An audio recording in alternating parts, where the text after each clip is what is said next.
இங்க நம்ம ஹீரோயினோட ஹஸ்பண்ட் தங்கச்சி வீட்டுக்கு வரா. வந்ததுமே ஹீரோயின் அவனோட வீட்டுக்கு போக சொல்றா. ஆக்சுவலா என்ன நடந்திருக்கும்னா, ஹீரோட ஹஸ்பண்ட் தங்கச்சி கல்யாணம் பண்ணி போனதால ஹீரோவுக்கு கல்யாணம் பண்ணி வச்சிருப்பாங்க. இப்ப இவளோட ஹஸ்பண்ட் இறந்து போயிருப்பான். அதனால அவ திரும்பி வீட்டுக்கே வந்துடுறா. இப்ப வந்ததுமே நான் தான் வந்துட்டல, இனிமே வேலை செய்ய ஆளு தேவையில்ல, இவள அவங்க வீட்டுக்கு போக சொல்லுன்னு சொல்றா. உடனே அங்க இருக்க எல்லாருமே ஷாக் ஆகுறாங்க. ஹீரோயின் மட்டும் என்ன கொஞ்ச நாள் எங்க அம்மா வீட்டுக்கு போயிட்டு வர சொல்றீங்களா, தேங்க்ஸ் சொல்லிட்டு அடுத்த நாளே அவளோட அம்மா வீட்டுக்கு போறா. போனதுமே அவங்க அம்மா என்னாச்சுமா, ஏன் இவ்வளவு நேரம் தூங்குறேன்னு கேக்குறாங்க.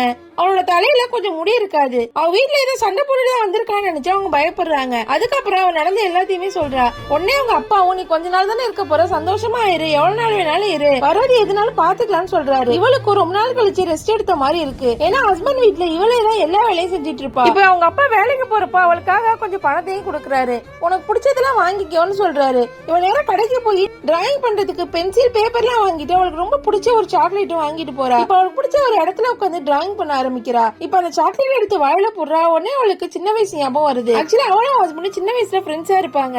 இப்ப உடனே அவளுக்கு அவளோட ஹஸ்பண்ட் ஞாபகம் வந்துரும். உடனே அவன் வீட்டுக்கு ஓடி போறா. போறதுக்கு முன்னாடி அவங்க அம்மாவுக்கு ஒரு லெட்டர் எழுதி வச்சிருக்கா. என்ன தேடாதீங்கம்மா, நான் என் ஹஸ்பண்ட் வீட்டுக்கு போறேன்னு சொல்றா. அவங்களும் சந்தோஷமா இருக்காங்க. இப்ப வீட்டுக்கிட்ட போனதுமே அவங்க நாத்தனார் இருக்கதா பாக்குறா. உள்ள போக பயந்து ஒரு இடத்துல போய் உட்காந்துக்கிறா. இப்ப அதே வழியில அவளோட ஹஸ்பண்டும் வராரு. நல்லவேளை நீ வந்துட்டியா, நீ வரல, நானே உன்னை வந்து கூப்பிடலான்னு நினைச்சேன்னு சொல்லி பக்கத்துல வந்து உட்கார்றாரு. முதல்ல ஹீரோயின் அவர்கிட்ட சண்டை போடுறா. அதுக்கப்புறம் அவரு நீ எவ்வளவு தூரம் போனாலும் என் மனசுலயே தான் இருப்பேன்னு சொல்றாரு. அது கேட்டதுமே அவளுக்கு ரொம்ப சந்தோஷமாயிடுது. இப்ப ரெண்டு பேருமே ஒருத்தர் நல்லா புரிஞ்சுக்கிறாங்க. இப்ப வீட்டுக்கு வந்தது ஹீரோயினோட ஹஸ்பண்டும் ஒருத்தர் பார்த்து சிரிச்சு சந்தோஷமா இருக்கிறது அந்த நாத்தனார் பாக்குறா. இது என்னடா புதுசா இருக்கு, ரெண்டு பேரும் சேர்ந்துட்டீங்களான்னு கேக்குறா. எல்லாருமே அந்த நாத்தனாரை பார்த்து இப்ப சிரிக்க ஆரம்பிக்கிறாங்க. ஹீரோயினும் சந்தோஷத்துல வெக்கப்பட்டுட்டே போறா.